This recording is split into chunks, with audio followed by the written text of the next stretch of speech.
Okay, Claire herself. Hello. Um, we've been chatting. We just ate some incredible omelets. What would you rate the omelet? I would give it a solid 8.5 out of 10. Reliable. Yeah, reliable. Reliable. Like, could never go wrong, you know? Yeah, How was yours?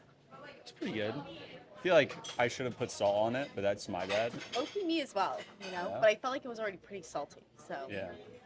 I This is the thing with me and my girlfriend is I just put salt on everything. Yeah. So I wonder. Let me ask you this, and then we'll like go to the actual questions. Do you think that your body, like for me, does my body need more salt? That's why I like the taste of salt. Do you think that's like pseudoscience or that's real science? I think that's one scenario that could be true. The other scenario is that you've been so accustomed to eating so much Ah, sodium on the day to day in all these foods that we have that are so unhealthy and human blended. So I think it's possible that it's a mix of both. But your body does naturally crave salt if you have a deficiency. So. that's true. Like you're being thirsty when you have water. Hmm. Yeah. Okay. First question for you. Okay. What is your story? So my story is that I was born in Paris. I was raised in San Diego, California. My mom is Japanese. My dad's French and Italian. Grew up in a Catholic high school, Catholic middle school, private school, throughout college. Didn't like it at all. Was very rebellious, very anti-establishment. Did not ever like at all to be put into a box, or what at least I perceived to be a box at the time, which in a lot of cases was issues with authority. I then went to college, majored in marketing. Couldn't really figure out what I wanted to do. Told my parents I wanted to be an environmental scientist. My parents are like, okay, you want to work at Starbucks? Then be my guest.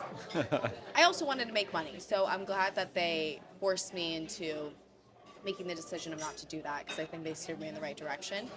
I ended up trying 10 different internships when I was younger in different industries. I was in skincare, biotech, a toy company, makeup, toothbrush company as well, crypto, everything. Hell Then I yeah. graduated, I worked in crypto, got laid off during the FTX. For Yeah. context, a big crypto company Did blow you up. work at FTX? No, so Okay. we had the whole industry was pretty shaken up by that. With Yeah. that in 3 years capital, so as soon as that happened, our company had 3 rounds of layoffs. Yeah. But but in hindsight, that was probably one of the best things that ever happened to me, which Hmm. normally seems to be the case after a layoff. Yeah. Because once you make it out, there's this concept that I love called anti-fragility by Nassim Taleb, and he talks about the idea that when you put your body and your mental state through small doses of stressors, it's actually good for you. Because if you think the way your muscles tear when you work out really hard, your immune system after a vaccine, you get stronger from these little setbacks, right? That was a major setback. I had moved to New York. I had really close to no savings. My parents didn't help me out. So I ended up working at a nightclub, public hotels, in bottle service. And then Whoa. I did a bunch of consulting gigs for crypto companies on the side. I Dude, could have settled. such a New York like resume. I know, right? I Yeah, could have let's settled go. for having. Honestly, there were a couple bad jobs that I got Yeah. that were going to give me full time positions. I was like, I can't. I should take this. I was like, but I can't. I got to continue to bet on myself. So I continue to work in bottle service. Absolutely hated it. I then end up finally, after I think it was my 120 person that I reached out to, my probably 100th job that I applied to. I got an interview. I ended up getting the job after 5 or 6 rounds of interviews. And then from there, I led marketing and branding at a growth equity fund.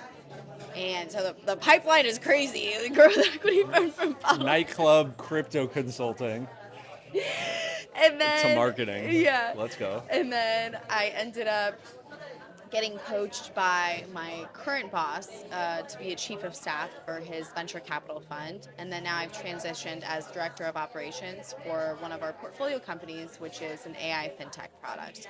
And then on the side, I've developed my own passion of posting content about educating people. I think there's a large gap in between the internet telling people what to think and people learning how to think. So I'm kind of taking it back to the basics of trying to teach people how to think for themselves, Love because it. I think we like to crowdsource our identities. I've been super guilty of that as well. Um, so I'm trying to find the balance of it all. But as I spoke to you earlier, sometimes I get a little bit like, can I do everything all at once all the time? Yeah. It's I posted a poll on LinkedIn the other day, which was, is it better to overdo it or underdo it? And I would argue it's better to overdo it I do because argue. you get a considerably stronger correction Yeah. on overdoing than you do Yeah, underdoing. and I think if you close the distance between deciding and doing, you have a way larger sample size of figuring out what you want to do versus what you don't want to do. People who Yeah. always dream but never fail will never know. The people who fail all the time are always the ones who end up knowing, and not only that, but in many cases end up succeeding. Quantity paves the path to quality, but you Yes. can't get to quality without quantity. Yeah. Second question, what problem in the world means the most to you? I have two answers. Is that okay? Yeah. So I think the first answer, which is something that I've always been passionate about, this is not necessarily a problem because their population has stabilized, humpback whales. I have loved whales since I was a kid. I have a beluga, humpback whale on my phone. Well, I always wear blue because it reminds me of the ocean. So no matter what, I always have something blue on. Um, I just feel like whales. you're good. You're good. I just feel like whales are such gentle creatures and all what we should strive to be, because they are animals that have the capability of causing a lot more harm and damage than they actually do. And I've swam with a couple of them before, humpback whales, and I had like what I would like to call an out of body experience with them. They're just so sweet. And it's like I like to think of myself in that way. It's like I do have the capability. I think everyone has the capability to do a lot of harm, and you can choose to do a lot of good, which is what I'm trying to do. Which falls into the second issue that I'm trying to solve with my content is I think there is this black and white approach on life on technology being good and technology being bad. And because I work in AI, there is a lot of people are like, oh, that's cool, but also there's a lot of people that say, okay, you're destroying the planet, you're destroying this, you're destroying that.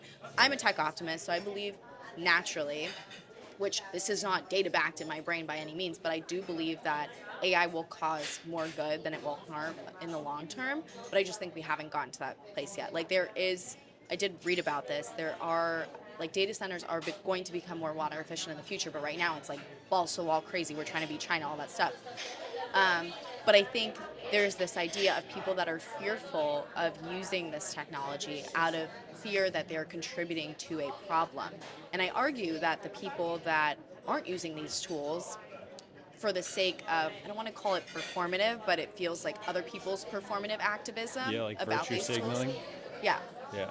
is dumb because they're leaving themselves behind. And the Yeah. people that I want to see in these boardrooms, outside of the Elon Musks and the Sam Altmans of the world, are the people who never had access to these to begin with. So I feel like those are the people that can really make a difference. And I think that all comes with balance. So I think my problem that I'm trying to solve right now for is educating people how to use these tools like AI without removing all their critical thinking. Because that's another thing. There Yeah. are extremes, right? So you have people using these tools that are brains turning to mush, they experience psychosis. Like that's a real problem.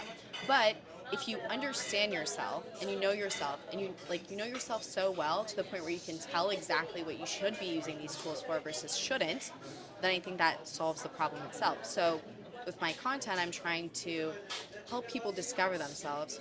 And once they better understand themselves, they can make better decisions, whether it be with technology or in their day-to-day life. More knowledge has never been worse for people. Like it's never been like a downside if somebody knows more. The other thing I think of when you're talking about people like should be involved in AI because they're just like making it harder for themselves in the future if they are not. I think of Akio Morita, the founder of Sony, how he hired I think it was like a film student to be a paid critic for Sony. And my girlfriend like is really on the lived experience in healthcare, Yeah, like push. I think that AI companies, um, from their side, could do a better job of involving normal people as paid agreed. critics.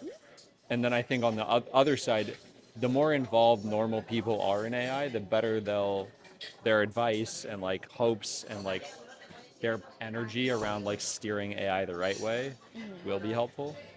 Yeah, Um, I completely agree. yeah, it doesn't hurt to experiment. Um, in fact, I think it would be better for the world if we experiment because normal people will solve problems that they have with AI. Yeah, it's the same thing goes with whenever I've been hired to a company at first, like my boss, for example, he said, tear everything apart. He said, what about the Yeah, website? What about all the social media content? What about my content? And I was like, but I don't know anything about it. And he was like, that's the point. yeah, You way can better. offer such a objective perspective that none of us have, which is why I really like the idea that you have. Yeah. Last question for you. Who's the most impressive person that you've met, or some of the impressive people that come to mind, and what made them impressive to you?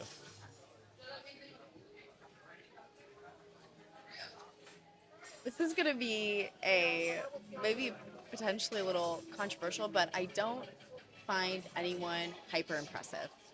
I've met a lot of people who are very impressive on paper. They've accomplished a lot, and I think in that regard is impressive. But they fall short in a lot of other places, and that to me that proves that everyone else is human. And there's a saying, it's like you never want to meet your heroes, and I actually agree that's true because I have met a couple of them, and while I respected their craft or what they were good at, they disappointed me in other ways. So I think everyone for me is someone that I look up to in some way because everyone has a trait that I want to have. And I think the people that I'm most impressed by are the people who are the most like multidimensional, multifaceted. Anyone who screams authenticity is what I love. And sometimes the most successful people aren't necessarily those that are the most authentic. It's like when I see authenticity, when I feel authenticity, like you're a very authentic person. Thank you. That is something that I aspire to have. That's inspirational to me. Yeah. I think that pedestaling people, like heroes, pedestaling them is almost making their life more difficult because when you do meet them, they watch in your eyes your The like disappointment happened in real disappointment. time. Yeah. So if you have heroes or people that you admire, don't pedestal them. Treat them normally because you're making their life more difficult if you do. Especially with social media, this is the thing. People Yeah. see me at an event, or they see me as the host of the event, and they're like, "Oh my God, this kid's like probably the best person in the world." Yeah. And the thing I'm is, not. you could argue it's like when you meet anyone who's very successful, billionaire, whatever, super impressive career, anything, you meet them and you realize they're just a human being as well. So like, Yeah, there's no good or there's no bad in that. yeah, It's like, all right. I think it actually kind of it evens the playing field for everyone because it's like, damn, we're all just humans trying to figure it out at the end of the day. yeah. We're all just people. I love it. Any words of advice for me in New York? Yes. Um, don't underdo it. But when you overdo it, do it carefully. If you overdo it, do it on things that you're passionate about. Do it on things that fuel you. I think I've been not a victim of this, but I take full responsibility for it. When you try to do everything all at once, all the time, and some of these things you don't necessarily like to do, that pulls more weight than overdoing on things you actually want to do.